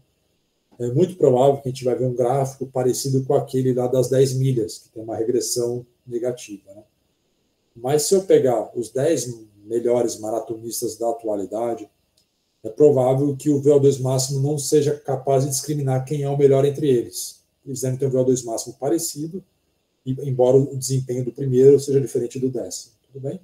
Então, dadas essas características, ao longo dos anos surgiu um interesse em se descobrir outras variáveis fisiológicas representantes da capacidade da aptidão aeróbia que conseguisse, né, eliminar essas limitações, né? Entre essas variáveis estão os limiares, que o professor Adriano vai falar na semana que vem. E uma outra limitação importante que não está aqui, mas que justifica também meu próximo slide, que é um tipo de teste que é caro, assim, o equipamento é caro, se você for comprar. Se você for em uma clínica, não vai ser barato. Então, poucas pessoas têm acesso a um teste como esse. e também requer mão de obra especializada para manusear o equipamento. Então, considerando todas essas limitações, surgiram outros índices para representar essa tal aptidão aeróbica. Uma delas, propostas para substituir o VO2 máximo, foi a velocidade de pico na esteira, ou a VPE, como está no capítulo lá do livro. Tá bom? A primeira pessoa a descrever a VPE foi um pesquisador da África do Sul, muito importante, muito competente, chamado Tim Noakes. Ele publicou esse artigo em 1990, demonstrando que a velocidade de pico que o atleta atinge no teste ergospirométrico tem uma capacidade preditora do desempenho na corrida superior ao próprio VO2 máximo. Como assim, Romulo? Eu não preciso. Está dizendo o seguinte, assim, em termos práticos: eu não preciso de um analisador de gás. Eu preciso saber a velocidade máxima, a potência máxima que o atleta atinge no teste progressivo. Talvez eu nem precise medir o VO2 máximo. Né? Esse valor de pico, 22 km por hora, 23, 18, dependendo do atleta, 20, ou no teste bike, 310 watts, 400 watts, 375 watts, esse valor final da potência variável mecânica, sem medir nada complicado, nada caro, segundo o Noakes, ele é o melhor preditor da performance do que o próprio VO2 máximo. Como é que ele demonstrou isso, pessoal? Caminhando aqui para os meus últimos slides. Vou exigir um pouco da atenção de vocês. Não me abandone agora, porque esse slide é muito importante. Ó, ele fez o seguinte: ele pegou um grupo de atletas muito bem treinados, com um tempo de prova muito bom para 10K, meia maratona e maratona. Ele mediu diversas variáveis, entre elas a correlação dessa distância com a velocidade de pico, que está aqui embaixo. Eu coloquei a taça vermelha errada, é aqui embaixo, pessoal. Então, ó, existe uma correlação muito forte da velocidade de pico na esteira com os 10K, na velocidade de pico com a meia maratona, da velocidade de pico com a maratona. Inclusive, esses valores de correlação eram superiores às correlações do VO2 máximo com os 10K, do VO2 máximo com a meia maratona e do VO2 máximo com a maratona. O Noakes, então, demonstrou nesse artigo, depois surgiram outros também com o ciclismo, demonstrando que essa variável, a velocidade de pico, uma variável mecânica, está mais fortemente associado com o desempenho de atletas que são homogêneos, esse grupo em termos de performance, do que o VO2 máximo. O que é um sonho, né? Porque você só precisa ter uma esteira, só precisa ter uma pista, ou um lugar que você dá treino com a distância conhecida, ou você precisa ter só um GPS, precisa medir a velocidade de pico, né? O que é um sonho, né? Como eu disse, não precisa de nada sofisticado para ter um marcador da potência aeróbica. E qual a explicação do porquê? E aí sim é o meu último slide. Do porquê que a velocidade de pico é melhor do que o VO2 máximo. Aqui a gente tem um exemplo, atleta A em azul, o atleta B em verde. Observem que os dois têm um valor de VO2 máximo muito parecido, né? Se a gente pegar aqui o VO2 máximo e projetar o eixo Y, praticamente os mesmos valores. Mas observem, ó, que os atletas eles atingiram, nesse caso aqui, o VO2 máximo em velocidades muito distintas. O que estaria explicando isso daqui? Qual foi a explicação do Noakes? Porque provavelmente a velocidade de pico na esteira ela incorpora a potência aeróbia, que está sendo representada aqui pelo VO2 máximo. Além da potência aeróbia, ela também está incorporando a economia de movimento. Observe aqui que o atleta verde, ó, representado pela linha verde, ele tem um gasto energético menor do que o atleta A ao longo do teste. Então, ele vai economizando, até que lá no final ele consegue sustentar velocidades mais intensas com o mesmo VO2 máximo. Por quê? Porque antes de bater o VO2 máximo, ele foi economizando energia, acumulando menos metabólico relacionado com a fadiga. Então, segundo o Noakes, essa é uma variável que incorpora a potência aeróbia máxima, a economia de movimento e um negócio que ele chamou de fatores da potência muscular, que é um termo muito genérico, ele não explica os detalhes, mas que seria algo mais ou menos parecido com característica neuromuscular da musculatura exercitada, ou seja, fatores neurais que não estão necessariamente associados com a produção ou a transferência de energia, tá bom? Então, isso explicaria por que essa variável ela é mais importante do que o VO2 máximo para desempenho. E aqui, fazendo um parênteses, e retomando um assunto que a gente discutiu na aula passada, que foi levantado pelo professor Adriano, que aqui tem uma malandragem, né? Assim, malandragem, vamos chamar dessa maneira. Por quê? O VO2 máximo é uma variável fisiológica, né? A gente viu lá que tem fatores centrais, fatores periféricos que determinam essa variável. A velocidade de pico na esteira, ela é uma variável mecânica, né? Assim, ela está representando um monte de coisa lá. Em outras palavras, o que ele está demonstrando nesse paper aqui, ó, assim, uma interpretação bem cruel seria, é claro, né? Você está demonstrando que quem corre mais na esteira corre melhor na rua, 10K. Quem corre melhor na esteira corre melhor os 20K.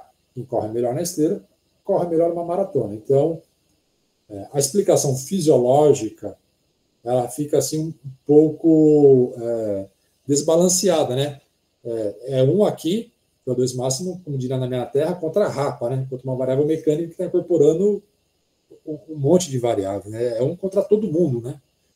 Então, a explicação fisiológica ela é um pouco, acho que desigual, né? Assim, quando se compara as coisas. Mas, do ponto de vista prático, deixando um pouquinho de lado a explicação fisiológica das coisas, me parece que é uma variável que pode ser facilmente utilizada por vocês para monitorar a potência aeróbica desses indivíduos, que é um dos elementos da aptidão aeróbica. Baixo custo, qualquer pessoa minimamente treinada é capaz de aplicar, variável fácil de medir, você precisa de um cronômetro, ou de um lugar com uma distância conhecida, ou uma potência em um rolo, e você poderia usar essa variável de custo muito baixo, não vou falar zero, porque se for em bike você precisa ter o rolo, ou um potenciômetro no pedal e tal, mas é uma variável de muito fácil acesso.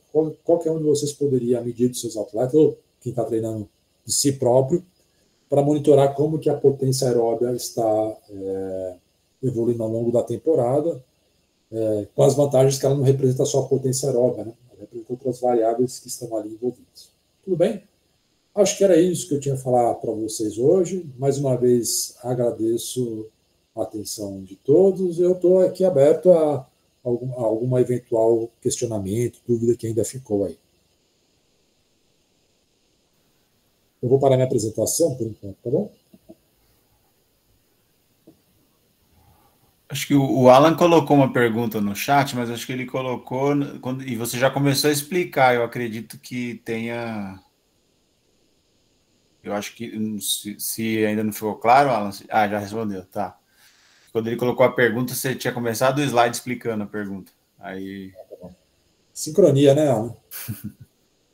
Equipe bem sincronizada é assim, né? A gente combinou antes. Professor, acho que é legal falar também não entrar em detalhes, mas falar que existe também o teste de verificação, né? Que é um esforço de carga constante logo após o esforço progressivo, que ele também é aceito como um indicativo do VO2 máximo. Acho que talvez seja interessante comentar alguma coisinha. Fala pro pessoal, Gabriel. O Alan. É coisa mais recente, né? Isso. Tem uma proposta da aplicação de um teste depois de 10 a 20 minutos após o teste incremental, uma potência acima da atingida no teste incremental. Pode ser 110% ou 120% do teste, e verificar o VO2 que foi obtido nesse teste. Se for maior que o teste incremental, é que você não teve um VO2 máximo no teste incremental. Então, eles chamaram isso de fase de verificação. Então, para verificar se o teste incremental induziu a valores máximos no VO2 máximo. Eu acho que esse teste, talvez ele seja mais relevante para estudos científicos que estão tentando estudar o VO2 máximo. Penso eu. Acho que para a caracterização da amostra, para o campo da intervenção profissional, eu acho que acho que aqueles critérios adicionais lá já dão conta do que a gente precisa, né? Mas se a gente estivesse aqui construindo um estudo para verificar alguma coisa relacionada ao VO2 máximo, acho que seria relevante. Inclusive, recentemente, num artigo nosso, um revisor sugeriu isso, que a gente levasse em consideração isso no futuro, se especialmente tivesse interesse em estudar o VO2 máximo. Então, acho que o Gabriel chamou a atenção para um ponto que é relevante, algo muito mais recente, isso, né? Mas acho que para quem está trabalhando com atletas e pede para seus atletas realizarem teste, eu acho que não há necessidade de tanto rigor assim. E há um tempo desse teste? Você permanece nessa velocidade acima durante quanto tempo? Para caracterizar o valor? Sim, tem alguns protocolos com tempo definido e outros que vai até a exaustão, né? Então, tem diferentes protocolos, mas pode ser até a exaustão ou com um tempo fixo. Acho que o Alan fez uma pergunta aqui, Gabriel. Nesse caso, qual valor utiliza? Ou refaz o teste? X, tem que refazer, né? Teria que refazer o protocolo. Aí tô te falando, acho que é um negócio que é muito rigor. E geralmente, antes deles fazerem esse teste, pós o incremental, eles fazem também o ajuste matemático do VO2, né? Então já dá uma diminuída ali na potência, pelo menos, para ser atingida. Mas, de novo, eu acho que isso aí é um excesso de rigor que é importante para quem vai estudar VO2 máximo, né? Fatores limitantes, como modificar e tal. Acho que como marcador da aptidão aeróbia, ou uma medida para quem está trabalhando, eu acho que não há necessidade de você se preocupar com esse teste, né? Não teve platô, mas atingiu os outros critérios. E acho que, vamos falar mal dos outros lá. Eu acho que isso aí também tem um pouco de produtivismo, né? Os caras começam a inventar pelo em ovo para ter o que produzir, né? Aí começa a testar, se eu testar 110%, se eu testar 95%, se eu testar 90%, né? Assim. E tem um outro ponto com relação a isso, era da grande discussão com relação do VO2 máximo e do VO2 pico, né? Então, quando não atingir esses critérios, você deveria assumir como o valor como pico, né? Então, entrou essa questão também. Eu não sei se vocês recentemente fizeram alguma busca no PubMed com VO2 máximo. Assim, é difícil achar alguma coisa nova, relevante. Claro, o negócio tem mais de 100 anos, né, de existência. Então, acho que aí começa a ficar muito na órbita assim, do tema, que é para achar alguma coisa para se investigar. A ciência tem muito isso, né? A gente cria problema para justificar o seu estudo, né? Mas, na verdade, não é um grande problema. Assim, penso eu. Professor Romulo, a Roberta Abdala também fez uma pergunta no chat. Roberta, então vamos lá. Vamos ler aqui. No teste incremental na esteira, para descobrir a velocidade de pico, também existem variações de tempo de estágio, teste.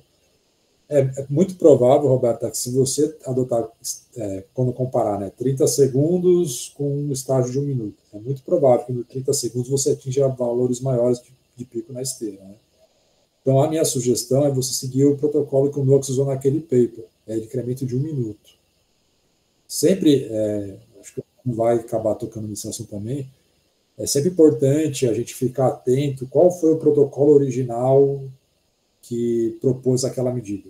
Porque se você ficar mudando nele, pode ser que cause mudanças que você e outra pessoa não foi capaz de prever, né? E, de novo, esse fantasma em algum momento vai te assombrar. Então, minha sugestão acho que vai mudar, assim, protocolos mais curtos vai atingir velocidades mais altas, e a minha sugestão é usar protocolo de 1 minuto.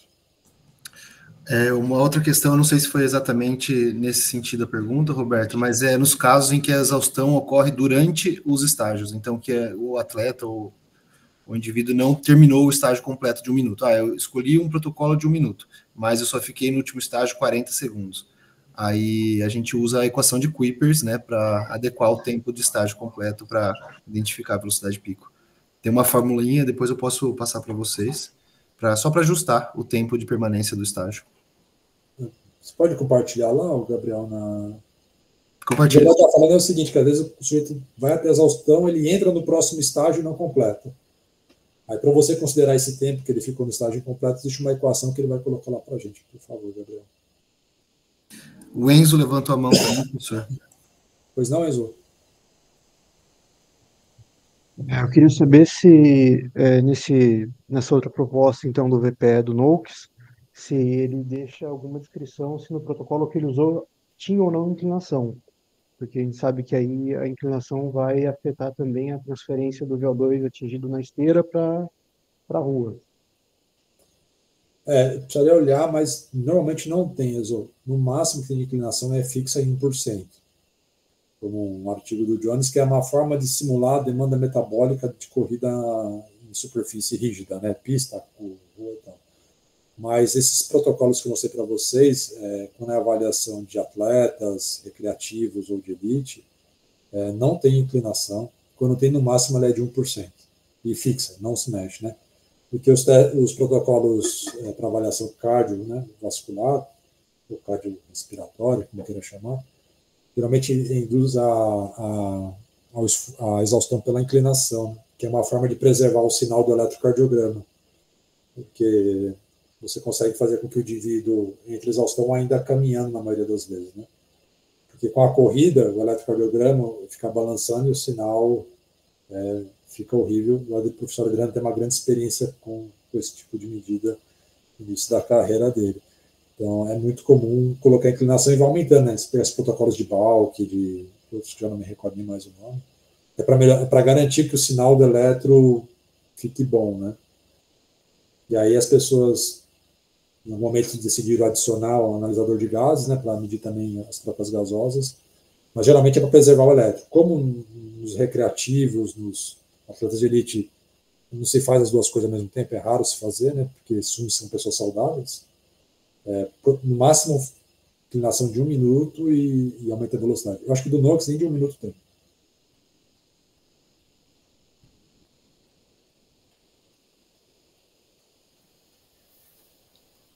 Ixi, calma aí que pulou aqui. Acho que é a Rebeca, né?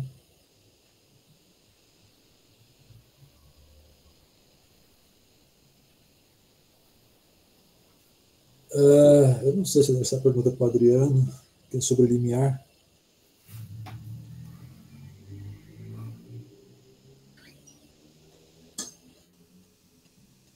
Mas eu posso responder, Adriano. Quer responder ou quer deixar para a aula de limiar? Ou quiser adiantar? Assim, Rebeca, o Adriano acho que vai, se a gente combinar, vou colocar ele na fogueira. Acho que ele vai detalhar sobre isso na próxima aula. Mas vamos lá. Eu sugiro que na próxima aula você explore bastante essa pergunta, porque eu acho que ela ramifica para vários outros lados, tá bom? Mas eu vou tentar dar uma breve explicação. O exercício ele é predominantemente aeróbio a partir de esforços de alta intensidade, ou seja, que leva à exaustão a partir de 75 segundos. É uma proposta do Gaston do início desse século, tá bom? Então, se eu me exercitar intensamente em 10 segundos, é anaeróbio. 30 segundos, predomina anaeróbio.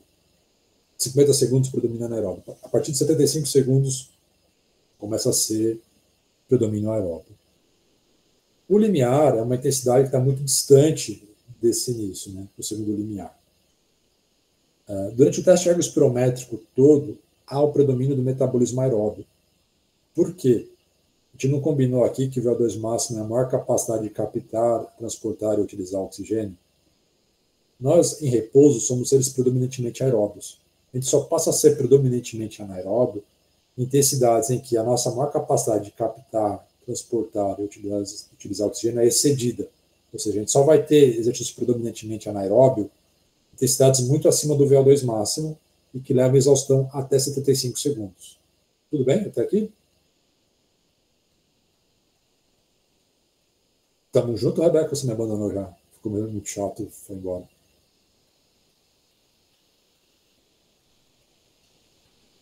Ela colocou que sim. Ela mandou um sim. Muito bem, é que eu estou parado aqui. Muito bem. Então, o limiar anaeróbio, então, nós temos aqui o começo do exercício. Somos aeróbios. Vamos imaginar aqui, o começo aqui é o fim do teste progressivo máximo, tá bom? Somos aeróbio, a gente começa a exercitar. Correndo a 8 por hora, 9, continua sendo aeróbio. Chega no VO2 máximo, continua sendo aeróbio. O máximo do aeróbio. Passa um pouquinho do VO2 máximo, continua sendo predomínio aeróbio. Quando é que entra o predomínio anaeróbio? Quando o exercício exaustivo tiver uma duração menor do que 75 segundos. O limiar ele deve estar algo mais ou menos entre o início do exercício e o final do teste ergospirométrico, que é aqui no meio, dependendo do atleta, Se ele for muito bem treinado, está mais coladinho no VO2 máximo. Se for um pangaré que nem nós, está mais distante do VO2 máximo, tá bom? Ou seja, o segundo limiar, ele é o segundo limiar, ele é um exercício predominantemente aeróbio. O que vai acontecer é que, a partir dele, a contribuição anaeróbica ela fica um pouquinho mais relevante, mas ainda não há predomínio anaeróbio. Ela passa de 2% para 3%, 4%, 5%. Está longe do 100%. O 100% é atingido só depois do VO2 máximo em exercícios exaustivos com duração menor de 35 segundos. Então, o segundo limiar, o exercício ali e para frente, até passar o VO2 máximo um pouquinho, é predomínio aeróbio. O que dá para fazer, se você assumir que aí tem uma certa limitação, que se fazia muito no passado, mas eu não recomendo fazer isso, é achar qual é a frequência cardíaca do segundo limiar e utilizar isso para prescrever o exercício com a frequência cardíaca. Mas se você fizer isso primeiro, não vai funcionar. Eu acho que o Adriano deve explicar isso por quê, por causa do drift cardíaco, blá, blá, blá. E, além disso, o exercício não é anaeróbio, ele é de predomínio aeróbio. Por que não dá para usar a frequência cardíaca para prescrever exercício predominantemente anaeróbio? Exercício predominantemente anaeróbio depende de eventos fisiológicos que estão acontecendo quase que exclusivamente no músculo esquelético. A frequência cardíaca é um marcador do sistema cardiovascular, vamos chamar genericamente assim, tá bom? Então, é um sistema fisiológico que está relacionado ao aeróbio. O anaeróbio não depende desse sistema praticamente para transferir energia para a contração muscular. Não sei se ficou claro ou ficou mais confuso que antes. Se ficou confuso, por favor, me ajuda aí, Adriano, porque é muita coisa numa mesma pergunta, assim, né? Eu não sei se a pergunta da Rebeca também não é em relação a, por exemplo, usar 170 batimentos por minuto, que foi uma referência de segundo limiar durante muito tempo, ainda pode ser usado, ou o ponto de deflexão da frequência cardíaca, que seria coincidente com o segundo limiar. Então, não sei se é nesse sentido, Rebeca, de assim, se eu não tenho condições de fazer o limiar medindo lactato, ou coisa assim, você não poderia usar valores de frequência cardíaca ou só monitorar a frequência cardíaca. Não sei se a sua pergunta é nesse sentido. Se for, acho que... Explicação, né? Oi? Acho que é nesse sentido. Aí eu acho que a gente pode falar um pouco na aula de limiar mesmo, assim, né? Que eu posso comentar, porque para você identificar limiar, você precisa ter ou um analisador de gases, como esse que o Ron mostrou, para identificar pela ventilação, ou medir lactato, como o Romo mostrou como é que mede, seria os dois métodos mais precisos, vamos dizer assim, né? Poderia até ter uma discussão qual dos dois, que é o padrão ouro, mas acho que não cabe aqui. Mas aí você pode buscar métodos alternativos, como a frequência cardíaca, e aí eu posso falar um pouquinho na aula de limiar sobre isso mesmo. Obrigado, Adriano. Mais alguma dúvida, pessoal? É isso? Vamos só fazer uma observação. O Enzo tem uma pergunta. Pode fazer. Pode falar. Eu queria saber se tem alguma forma de fazer medidas de VO2, então, em ambiente externo, talvez alguma coisa meio portátil. Eu pergunto isso porque existem alguns estudos que chamam Operação Everest, se não me engano, o 2 e o 3, e, de alguma maneira, acho que o primeiro, eles não usam uma câmara hipobárica e eles conseguem fazer a medida, se não me engano, de 5 militares em altitude de 5.000 metros ao ar livre. Eu queria saber se essa tecnologia existe ou se isso foi feito com bolsa de Douglas, se existem formas mais modernas de fazer do que a bolsa de Douglas e assim por diante. Eles fizeram a 5.000, provavelmente porque não é uma decisão fisiológica, porque o campo base do Everest está a 5.400, onde todo mundo chega. E algumas coletas foram feitas no campo base mesmo, desse projeto Everest, né? Então foram feitas em campo. Eles subiam com todo o equipamento até 5.400 e mediam lá, porque é uma caminhada que se faz é bem desconfortável por causa da altitude, dos males produzidos pela falta de oxigênio, dor de cabeça, dor de estômago, coisas do gênero. Mas uma caminhada que é só você ter a disposição que você chega. Tecnicamente não tem escalada. Você consegue chegar a 5.400 lá só caminhando. E eles subiram com analisadores de gases portáteis na época, se não me engano. Tem estudo também da Bilar, da Veronique Bilar, uma francesa, que eles usam equipamento portátil. Existem analisadores de gases já há algum tempo.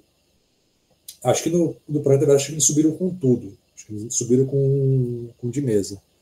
Mas a Bilat tem estudos, por exemplo, no Mont Blanc, que eles utilizam um analisador de gases portátil. Tem uma marca muito comum, que é a Cosmed, que eles fabricam um analisador que funciona por telemetria.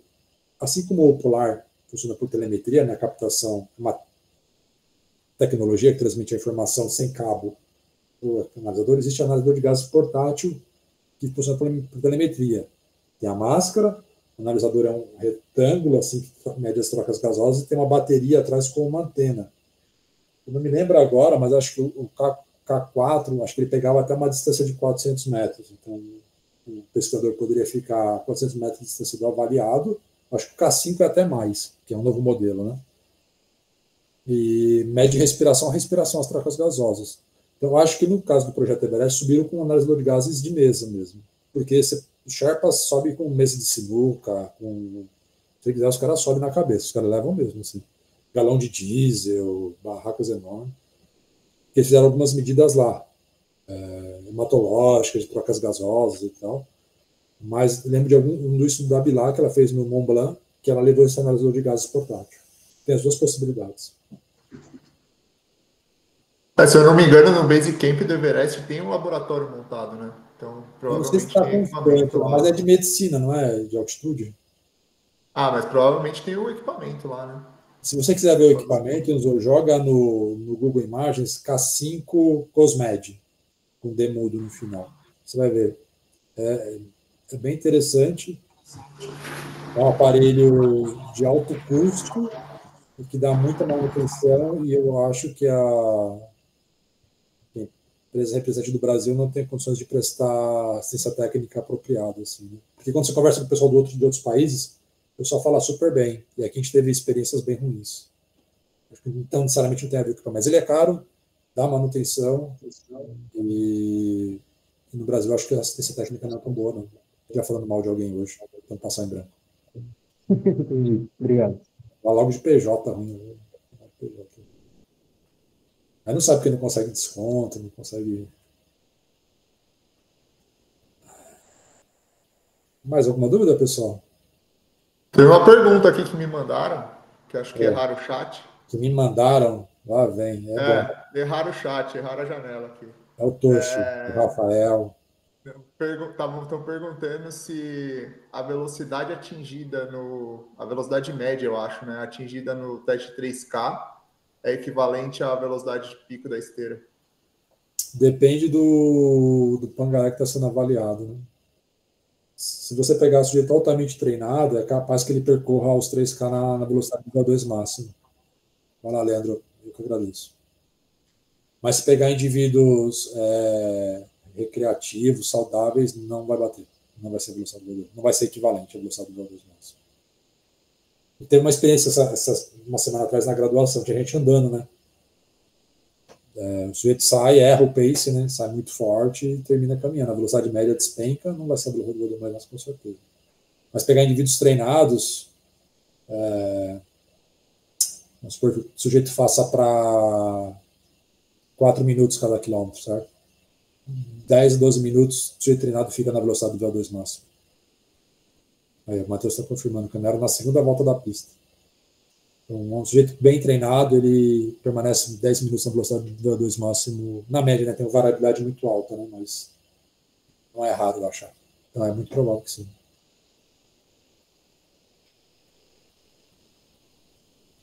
Tudo bem? Mais alguma dúvida? Então, vou interromper aqui a gravação, pelo menos, tá, pessoal?